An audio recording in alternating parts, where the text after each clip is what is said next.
कर्नाटक से शुरू हुए हिजाब विवाद मामला अब तमिलनाडु पहुंच चुका है। तमिलनाडु के मदुरै में एक भाजपा बूथ एजेंट ने हिजाब में मतदान करने आई मुस्लिम महिलाओं का विरोध किया, उनके पहनावे यानी कि उनके हिजाब का विरोध किया है। भाजपा बूथ एजेंट ने मतदान करने आई मुस्लिम महिलाओं से हिजाब हटाने की मांग की, जिसके बाद वहां जमकर हंगामा हुआ। तमिलनाडु के मदुरै के मैलूर में स्थित अल-अमीन स्कूल मतदान केंद्र का ये मामला है, जहां स्थानीय निकाय चुनाव के तहत वार्ड 8 में मतदान चल रहा था। इस दौरान भाजपा के बूथ एजेंट गिरिराजन ने मुस्लिम महिलाओं से वहां हिजाब हटाने के लिए कहा, जिसके बाद मतदान केंद्र पर महिलाओं द्वारा हंगामा किया गया। बीजेपी के बूथ एजेंट की इस बात का विरोधी पार्टी के नेताओं ने भी विरोध किया। उस एजेंट को बूथ से हटाने की मांग की गई। बाद में पुलिस से इस मामले में दखल देकर हंगामा बढ़ता देख उस एजेंट को हटाया और वोटिंग फिर से शुरू कराई।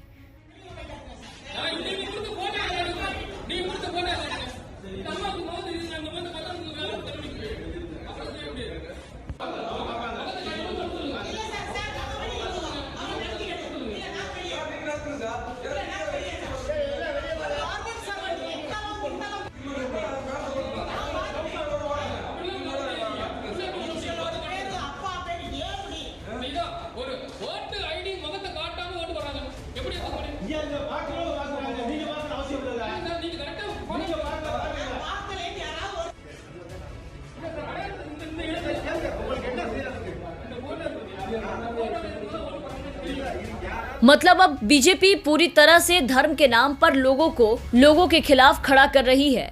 एक औरत क्या पहनने का चुनाव कर रही है, ये उसका अधिकार है, जिसे बीजेपी छीनने की कोशिश कर रही है। चुनाव में जीत के लिए हिंदू मुस्लिम का ध्रुवीकरण करने के चक्कर में अब बीजेपी एक समुदाय विशेष की महिलाओं के पहनावे पर, उनके अधिकारों का हनन करने पर उतर चुकी है। हिंदू मुस्लिम करके लोगों को आपस में लड़ाने के चक्कर में बीजेपी अब लोगों के अधिकारों के हनन करने पर उतर चुकी है, जिसकी चारों तरफ निंदा हो रही है, विरोध हो रहा है। कर्नाटक के उडुपी से शुरू हुआ ये विवाद कई जगह देखने को मिला। हिजाब विवाद अब देश भर में फैलने लगा है। महाराष्ट्र के मालेगांव में हिजाब और बुर्का के समर्थन में हिजाब दिवस मनाया गया। वहीं देश के अन्य राज्यों में भी तरह तरह से विरोध की खबरें सामने आई। कर्नाटक में हिजाब विवाद की कई घटनाएं सामने आ चुकी है। मुस्लिम छात्राओं को हिजाब में कॉलेजों या कक्षाओं में जाने की अनुमति नहीं दी जा रही थी, जिसके बाद किस तरीके से हंगामा देखने को मिला, उसकी तस्वीरें हमने आपको दिखाई।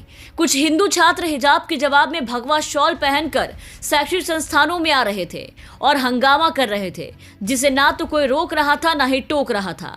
कर्नाटक के मांड्या जिले में पीएस कॉलेज का एक वीडियो वायरल हुआ था, जहां हिजाब पहने कॉलेज की छात्रा मुस्कान को देखकर छात्रों ने जय श्री राम के नारे लगाए और उसे घेरना शुरू किया।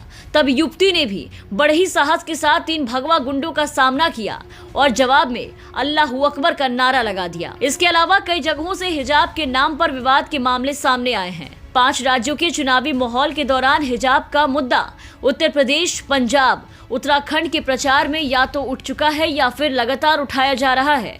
चुनाव के बीच असल मुद्दों को किनारे करके भाजपा नेता हिजाब मामले का सहारा ले रहे हैं, हिंदू मुस्लिम करके वोट बटोरने की कोशिश कर रहे हैं। इसे चुनाव में भुनाने की कोशिश की जा रही है और चुनाव में बीजेपी इसका फायदा उठाने की कोशिश में है, क्योंकि बीजेपी के पास अब मुद्दा नहीं बचा है। बीजेपी के पास अब चुनाव में भुनाने के लिए कोई मुद्दा नहीं है। काम और विकास को छोड़कर अब भाजपा, उनके नेता और हर एक बीजेपी शासित राज्यों में हिंदू मुस्लिम, भगवा बुर्का और मंदिर मस्जिद के मुद्दे को उठाया जा रहा है, क्योंकि भाजपा इन 5 सालों में पूरी तरीके से मुद्दा विहीन हो चुकी है। Bureau report, the VPN TV.